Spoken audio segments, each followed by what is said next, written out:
जय हिंद। आज का टॉपिक रहेगा सिंधु जल संधि। हम आपको बताएंगे सिंधु जल संधि क्या है। सिंधु जल संधि आपको समझाएं कि इससे पहले आपको हम इसमें कुछ नदियों का उद्गम स्थल बताएंगे। उद्गम स्थल आपको जब समझ में आ जाएगा तो फिर सिंधु जल संधि की क्यों आवश्यकता पड़ी, इसकी समझौता करने की क्या जरूरत थी, इसको फिर हम समझाएंगे। तो आइए, इसमें हमने एक भारत का मैप बनाया है। भारत के मैप में 6 नदियों को हमने दर्शाया है। इन 6 नदियों में सिंधु, सतलज, झेलम, रावी, चिनाब, ब्यास करके 6 नदियों के नाम है। इसको हमने दर्शाया। तो हम आपको बता दें, पहली नदी हम अगर नाम लें तो सिंधु नदी। सिंधु नदी का उद्गम स्थल जो है तिब्बत है। सिंधु नदी का उद्गम स्थल तिब्बत है। ये तिब्बत से निकलती है और भारत से होते हुए पाकिस्तान की तरफ बहती है। कहाँ से निकल रही है? तिब्बत से। और तिब्बत से निकल करके कहाँ बह रही है? भारत से होते हुए, यानी जम्मू कश्मीर के हिस्से से होकर के पाकिस्तान की तरफ गिरती है। उसके बाद दूसरे नंबर पे हमने देखा है झेलम। झेलम का उद्गम स्थल झेलम का उद्गम स्थल कश्मीर है। ये कश्मीर से निकलता है और उसके बाद फिर ये भी नदी पाकिस्तान की तरफ बहता है। अब देख रहे हैं, सिंधु भी पाकिस्तान की तरफ और झेलम भी पाकिस्तान की तरफ। उसके बाद है चिनाब, रावी, ब्यास। इन तीनों नदियों का उद्गम स्थल हिमाचल प्रदेश है। कहाँ है? हिमाचल प्रदेश। यानी चिनाब का, रावी का, ब्यास का, इन तीनों नदियों का उद्गम स्थल हिमाचल प्रदेश है। हिमाचल प्रदेश से निकलता है और पंजाब प्रांत से होते हुए पाकिस्तान के हिस्से में बहता है। और उसके बाद सतलुज। सतलुज का उद्गम स्थल तिब्बत है। ये तिब्बत से निकलता है और उसके बाद ये भी पाकिस्तान की तरफ बहता है। अब आपको समझ में आ गया होगा, ये 6 नदियां जो हैं इस प्रकार है कि भारत से होकर के पाकिस्तान की तरफ, यानी पाकिस्तान के हिस्से में बहती हैं। तो फिर आप इसको भली-भांति समझ गए कि नदियों का उद्गम स्थल कुछ और है, लेकिन इसका बहाव किस दिशा में? पाकिस्तान की तरफ है। तो अब आपको समझना होगा कि सिंधु जल संधि की आवश्यकता क्यों पड़ी। आपको बताएं कि जब भारत और पाकिस्तान एक हुआ करता था, यानी भारत और पाकिस्तान एक राष्ट्र था, और उसके बाद किसी के मन में यहाँ तक का विचार नहीं, मन मस्तिष्क में विचार आया कि भारत और पाकिस्तान कभी 2 राष्ट्र होगा। तो उस समय इस नदियों का विस्तार या इनसे संबंधित नहरों का विस्तार किया गया था। लेकिन संयोगवश ऐसा हुआ कि 3 जून सन 1947 को 3 जून सन 1947 को भारत और पाकिस्तान का बंटवारा हो गया। कब हुआ? 3 जून सन 1947 को। जब 3 जून सन 1947 को भारत और पाकिस्तान का बंटवारा हो गया, तो इसमें क्या हुआ कि 3 जून 1947 को भारत और पाकिस्तान का बंटवारा हुआ, तो भारत और पाकिस्तान 2 अलग-अलग राष्ट्र बन गए। जब 2 अलग राष्ट्र बने, उस समय भारत और पाकिस्तान के बीच में अनेक समस्याएं खड़ी हुई, अनेक विवाद हुआ। उन विवादों में से नहरी जल पानी की विवाद बड़ी समस्या हुई।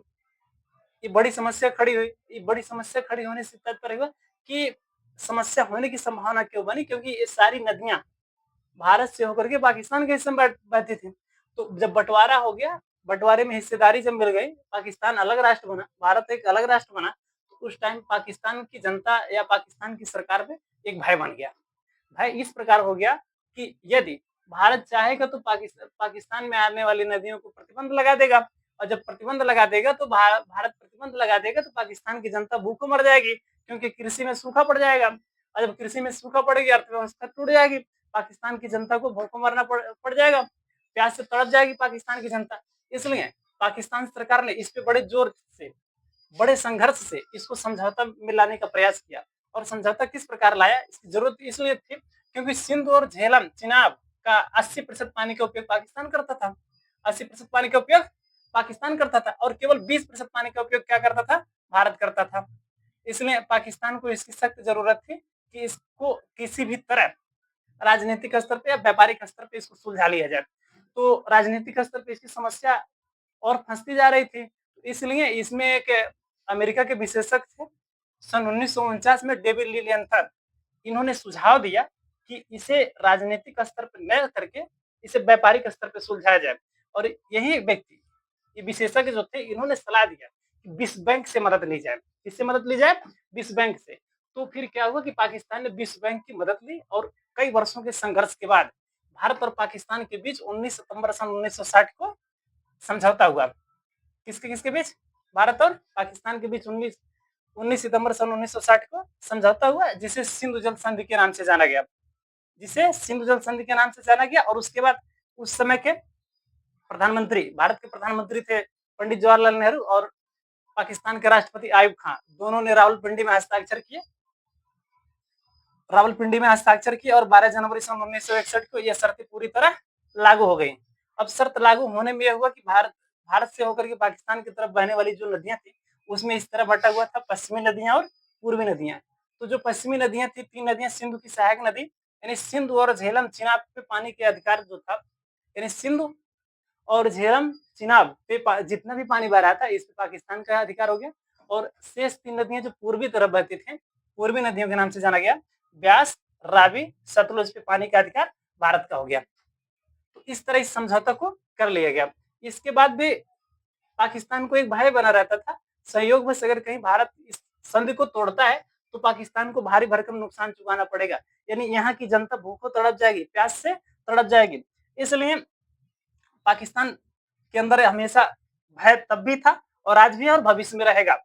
आपको बताएं, यदि भारत सिंधु जल संधि को तोड़ दे तो क्या समस्या उत्पन्न होगी पाकिस्तान में? यदि भारत सिंधु जल संधि को तोड़ दे तो क्या समस्या उत्पन्न होगी पाकिस्तान में? अब पहला ऑप्शन हमने लिखा है पहले पॉइंट पे, कृषि संकट बढ़ेगी। ये पाकिस्तान में कृषि संकट बढ़ेगी, खाद्य उत्पादन में भारी गिरावट आएगा, पाकिस्तान में भूखमरी छा जाएगी, ऊर्जा संकट, यानी सिंधु व झेलम पर हाइड्रो पावर बना है, हाइड्रो पावर से पानी यदि रोक लिया जाता है, यानी हाइड्रो पावर के लिए जो पानी जा रहा है उसको रोक लिया जाता है तो बिजली ठप हो जाएगी, यानी पाकिस्तान के कुछ प्रांत में अंधकार छा जाएगा, पानी की किल्लत होगी, सिंधु व सहायक नदियों से कराची, लाहौर, मुल्तान की जलापूर्ति की जाती है। यदि पानी को रोक लिया जाता है तो पाकिस्तान के कुछ शहर जैसे विकसित शहर है कराची, लाहौर, मुल्तान, बूंद बूंद पानी के लिए तड़प उठेगा, ये सारी समस्याएं आएंगी। तो ये तो समस्या पाकिस्तान को आएगी, लेकिन भारत को क्या फायदा अगर पानी को रोक रहा है? तो जिस पानी को भारत रोकेगा, यानी जिन नदियों पे प्रतिबंध, सिंधु और सिंधु के सहायक नदियों पर प्रतिबंध लगाएगा तो उसके पानी से भारत अपनी कृषि व्यवस्था को विस्तार कर सकता है और उससे विद्युत उत्पादन का कार्य कर सकता है, जिससे अच्छी खासी उपलब्धियां बढ़ेंगी। और आपको बताएं कि इस तरह इस बात को लेकर के पाकिस्तान हमेशा डरता रहता है, यदि इस तरह समस्या खड़ी हुई तो भारत रोक देगा, उसके बाद पाकिस्तान में एक भूखमरी की संकट उत्पन्न हो जाएगी। लेकिन अब थोड़ा सा इससे हटकर आप थोड़ा सा एक गौर कीजिए। अब आपको एक बात और नहीं समझ में आएगी, इसके कुछ कारनामे आप देखेंगे तो आपको नहीं समझ में आएगी पाकिस्तान वास्तव में भारत से डर रहा है या डराने का प्रयास करता है। उस डर के पीछे वह डराने का प्रयास करता है। ये बात इसलिए कहना पड़ रहा है क्योंकि पाकिस्तान और भारत के संबंध तो इससे अच्छे होने चाहिए, सिंधु जल संधि हो गया तो संबंध तो ठीक ठाक होने चाहिए, लेकिन भारत और पाकिस्तान के संबंध न तब ठीक थे, न अब ठीक है, न भविष्य में ठीक रहेगा, क्योंकि इसके कुछ कारनामे आपको गणना कराते हैं। अब देखिए 1961 में समझौता होता है भारत और पाकिस्तान से, तो संबंध तो अच्छे होने चाहिए, जायज सी बात थी, लेकिन 1965 में युद्ध छिड़ गया। कब 61 में समझौता हुआ, 4 साल के बाद हुआ युद्ध छिड़ गया 1965 में, 65 में युद्ध छिड़ गया। संयोग ऐसा है कि भारत के जाबाज जवानों के द्वारा इस युद्ध को जीत लिया गया, फिर भी पाकिस्तान बाज नहीं आए। 71 में 1971 में युद्ध छिड़ गया, तब भी भारत सरकार या भारत के वीर जवानों ने युद्ध को फतह किया। 1999 में कारगिल युद्ध हो गया, भारत के जवानों ने इस युद्ध को जीत लिया। अब देखिए पाकिस्तान किस तरह डर रहा है, आपको समझ में नहीं आएगा इसके कारनामे से डर रहा है कि डराने की कोशिश कर रहा है इसी डर के बीच में।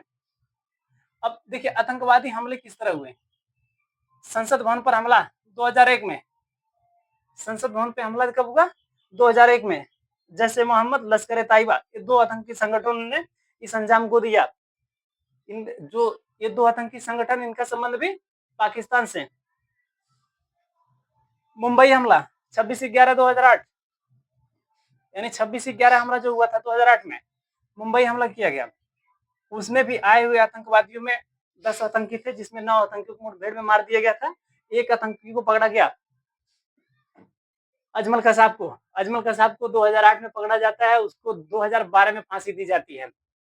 अब सोचिए कि किस तरह आप समझ रहे हैं कि पाकिस्तान भारत से डर रहा है कि डरा रहा है?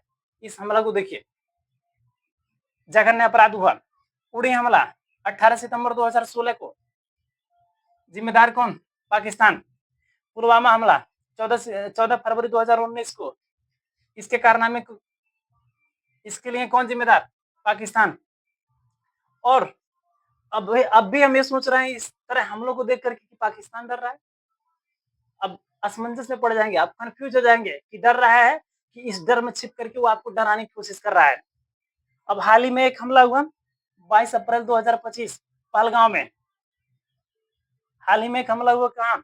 पहलगाँव में। अब पहलगाम में जो हमला हुआ वो निर्दोष जनता को निर्मम हत्या कर दी जाती है। उसमें 28 नागरिक की हत्या की गई।